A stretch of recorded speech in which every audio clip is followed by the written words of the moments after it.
Welcome back to MINExpo International 2024. I'm Ashley Burke with the National Mining Association, and you're watching NMA TV. Right now, I am joined by the one, the only Julie Lucas of Mining Minnesota. Thank you so much for being here. Thank you for having us. How is the show going for you? I am just loving, there's so much energy here, so many people, it's just been amazing. I've seen only a fraction and it's so overwhelming and awesome. Well, I have to tell all of our viewers, if you are not following Julie Lucas, please do so. She puts out so much good material on social, and I've been following her around this conference, and she's covering a lot of ground. So let's turn to Mining Minnesota. What can you tell me about it? So Mining Minnesota is the trade association for copper, nickel, and helium projects in our state. So our state's known for iron mining. We've been iron mining since 1880, huge iron mining state. Our association represents everything but iron. Okay. And so we do education, so we really focus on educating the public. I'm a former community college instructor, so I love teaching people. I love sharing the geology. So I'm just teaching people about mining. And we advocate, so we do lobbying down at our state capitol, and we work with you folks on federal advocacy, which we really, really appreciate. And then we collaborate with other organizations that are interested in community and economic development, because I live on the Iron Range where these projects are. These are my communities, these are my neighbors, my friends, my family, and we want to see these projects go through. We want to see them succeed, because that's a success of not just our region, but our state. Absolutely.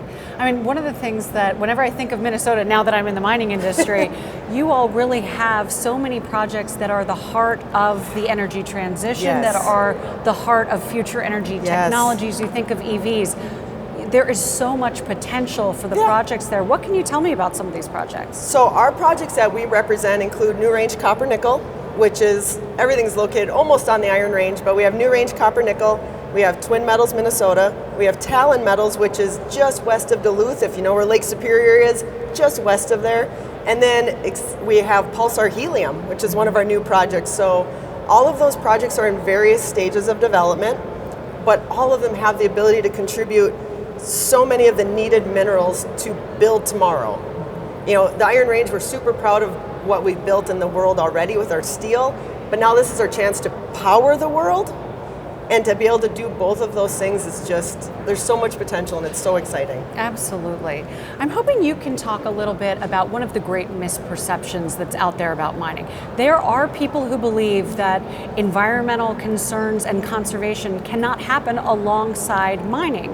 But we know, being part of the mining industry, that the people who work in those mines are the people who live there, who drink the water, who raise their families there. We're right there. What can you tell me about that perspective, specifically in essentially your hometown, in your backyard? Hometown, I live downstream and downwind of one of the big iron ore mines, and I was actually the environmental manager there for a little over 10 years.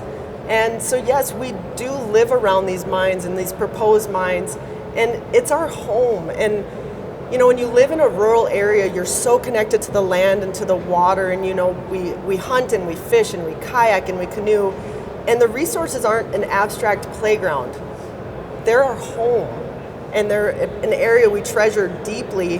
And when we think of our mineral resources, they are something we contribute. They're something we put into the world to build places like Las Vegas, to build New York City, to build Minneapolis, St. Paul, all of the big metro areas. We're really proud of what is under our feet becomes what's above the ground. And you know, we're gonna protect those resources, because this is where we live. Absolutely. I fully agree. Thank you so much for stopping by today, Julie. I really appreciate it. Have a great rest of the show. Thank you. We're down to day 3. It's been awesome. Thank you so much. Thank you so much. And stay tuned. We'll be back in just a few minutes with my colleague, Jerry Mullins.